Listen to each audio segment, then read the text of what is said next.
What's up, guys? It's Bax here, back with another video, back with another region breakdown here on the channel. Let's get right into it. The Midwest bracket, which will be played in Indianapolis, Indiana when they get to the Sweet 16 and the Elite Eight. The number 1 seed is Houston, number 2 seed Tennessee, 3 seed Kentucky, and 4 seed Purdue. My potential national champion from this bracket is the number 1 seed Houston.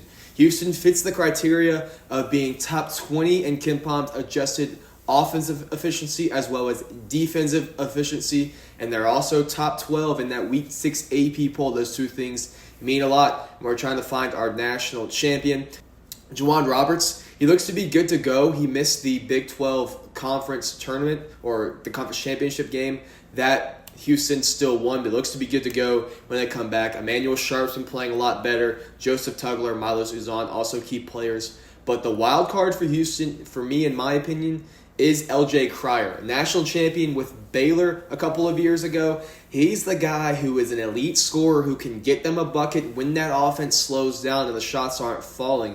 That's the scary part for me with Houston, is they're 360th out of 364 teams in tempo, and they've lost in 2 straight Sweet 16s. If you take out that COVID Final Four, there's not a whole lot of major major national tournament success with Kelvin Sampson's Houston teams. I think L.J. Cryer could fix a little bit of that slower offense when they need to. The defense is obviously elite, and that's going to win them games, but they do have that really tough matchup potentially in the second round with Gonzaga, who is also a terrific tournament team. That could be scary for them.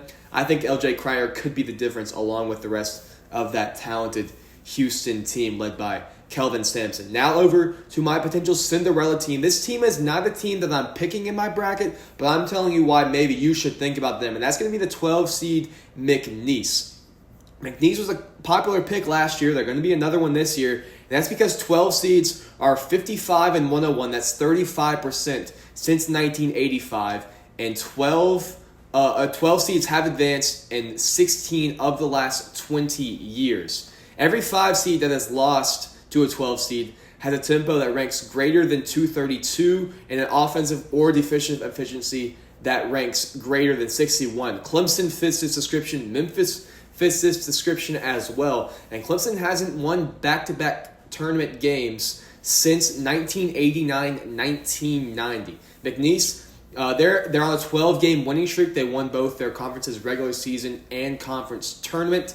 Remember, they played both Alabama and Mississippi State in the non-conference. They lost to those two teams by a combined 11 points. They also have that player of the year, the Southland Conference player of the year. You know I like that when looking for a potential Cinderella. That's Javon Garcia.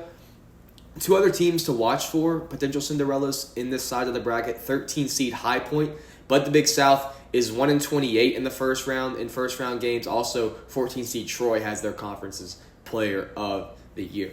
Now over to our potential NBA draft prospect to watch. That's going to be Trey Johnson. Trey Johnson has been playing great basketball as of late. He's currently projected number 5 in both ESPN and Bleacher Report's mock draft. There seems to be a bit of a gap between the top 4 and the rest of the draft. Right now, Trey Johnson seems to be the top of that rest of the first round, rest of the lottery.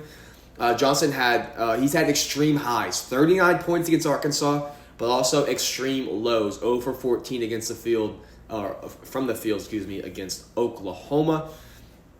Trey Johnson also, he's averaging 19.8 points per game, but he did have a 4-game stretch in early February where he averaged 31 points per game across those 4 games. He's a 42% field goal shooter, 39% from 3, and 87% from the free throw line.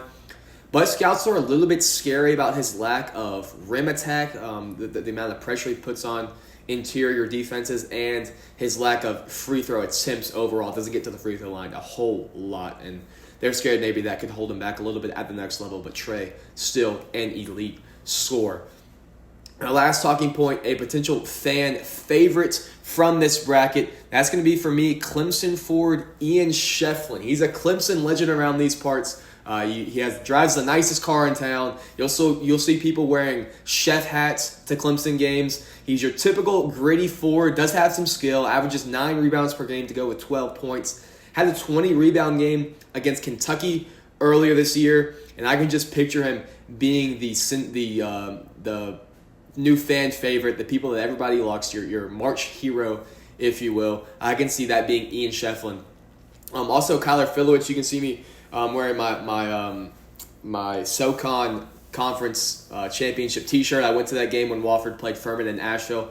I just don't think that Wofford can beat Tennessee. Kyler Filowich, big Canadian, shoots free throws, underhanded, really, really good player. Not a great free throw shooter, 34% for his career.